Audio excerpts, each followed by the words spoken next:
और ये किसी यंत्र के सहारे ऐसे बने हुए हैं।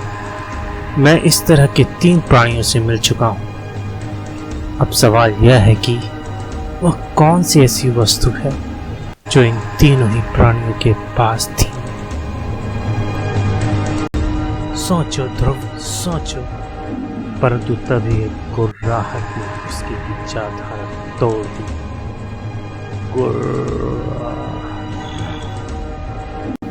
मिल गया, मिल गया। ध्रुव संभल भी न पाया था कि ध्रुव थक गया। वह शायद इससे ना जीत सके। ध्रुव वास्तव में थोड़ी थकान महसूस कर रहा था। उसमें अपनी तरफ बढ़ता खतरनाक पंजा रोकने की ताकत नहीं बची थी कि तभी 1 मिनट, यह कलाई पर बंधा पट्टा। हाँ, यही तो है वह चीज जो उन तीनों के पास थी।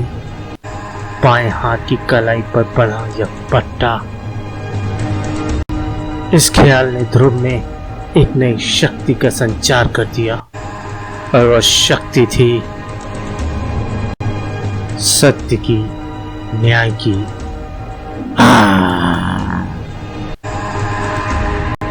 और दृढ़ विश्वास की। भेड़िया मानव में इस शक्ति को सह पाने की ताकत नहीं थी। यह तो गया। अब देखना है कि इस पट्टे का क्या रहस्य है। ध्रुव ने पट्टा खोला और धीरे धीरे उसकी आश्चर्यचकित आंखों के सामने भेड़िया मानव सिर्फ मानव रह गया। तो मेरा ख्याल सही था।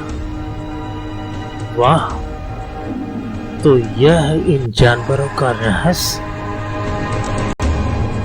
अब देखना यह है कि यह पट्टा मुझ पर असर करता है या नहीं। ध्रुव ने पट्टे का लॉक दबाया, लेकिन कुछ नहीं हुआ। यानी इस पट्टे के अलावा कोई और चीज भी है जो इसको ऐसा प्राणी बनाती है। अब सवाल अंदर घुसने का है, और जवाब है कस लगाकर इधर आ रहा यह पहरेदार। और 2 मिनट बाद जब ध्रुव इमारत की ओर बढ़ा तो उसको पहचानना नामुमकिन था। उफ, ये भेड़िया इधर ही आ रहा है। मिला कहीं? नहीं। और ध्रुव बेधड़क अंदर घुसता चला गया। उफ, ध्रुव तो अंदर गया और यह शैतान पहरे पर खड़ा हो गया। इसके हटने का इंतजार करना बेकार है। वह गश्त लगाता पहरेदार जैसे ही मोड़ पर मोड़ेगा, मेरे रिवॉल्वर निशाना ले लेगी। इसकी खाल इतनी मोटी है कि गोलियां शायद असर ना करें, लेकिन आदमी या जानवर सबके शरीर में एक ऐसी जगह जरूर होती है जहां गोलियां बेअसर नहीं जाती, और वह जगह है आंखें। साइलेंसर लगे रिवॉल्वर से एक हल्की सी पिट की आवाज हुई। निशानेबाज का निशाना हमेशा की तरह अचूक था। वह आकृति तेजी से आगे लपकी। इससे पहले कि पहरेदार वापस आए, मैं इसको ठिकाने लगाकर इमारत के अंदर हो लूं। लेकिन किस्मत कुछ और ही खेल दिखा रही थी। अरे, पीटर अभी यहीं तो आकर खड़ा हुआ था, कहाँ चला गया? और जमीन पर खून के ये धब्बे, घसीटे जाने के निशान, ये निशान झाड़ियों की तरफ जा रहे हैं, और झाड़ियों के बीच थी भेड़िया मानव पीटर की लाश।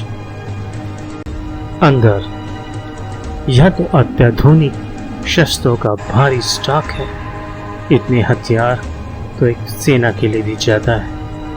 इन प्राणियों का इरादा क्या है? दूसरी तरफ आंखों में गोली। सर्प मानव, नूरा और गेंडा मानव रासु कभी वापस नहीं आए। इन सब का सिर्फ एक मतलब है कि ध्रुव यहाँ आ चुका है। ध्रुव इस नई आफत से बेखबर था। शीत कक्ष में रखी बोतलों और जारों की लाइन और ये लेबल हर हिंसक जीव के नाम की एक शीशी या इज़हार है, सिर्फ सिंह के नाम का। जान नहीं है, क्योंकि इस दुनिया में सिर्फ एक ही नरसिंह है और एक ही रहेगा। तो तुम आप बोल नादान, तो इस वक्त दुनिया के होने वाले शहंशाह के सामने खड़ा है। सीखने में वक्त लगता है सेवक, वक्त लगता है। पहले इसको इसके असली रूप में लाओ। तुम्हारी कलाई का पट्टा बता रहा है कि तुम पर इसने असर नहीं किया, हालांकि तुम इसका रहस्य जान चुके हो। तुमको मैं यह सब इसलिए बता रहा हूँ क्योंकि शीघ्र ही तुम भी हम से एक बनने जा रहे हो। इन बोतलों में वे सूक्ष्म जीवाणु कैद हैं जिनको वैज्ञानिक जीन्स कहते हैं।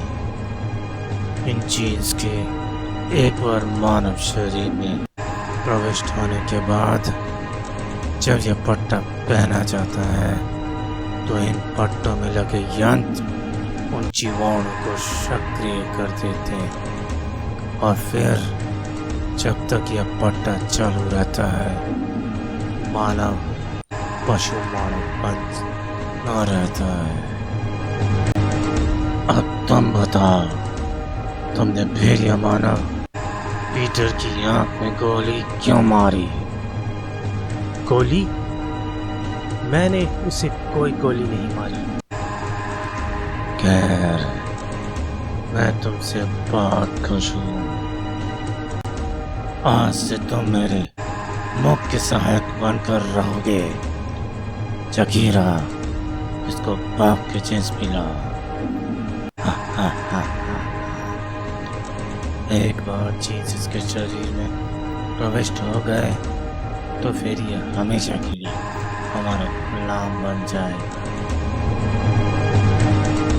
आदमखोरों की भीड़ में घिरा असहाय ध्रुव, लेकिन फिर क्या हुआ? और ध्रुव के पीछे परछाई की तरह लगी आकृति कौन थी? We'll know in next episode. स्वर्ग की तबाही।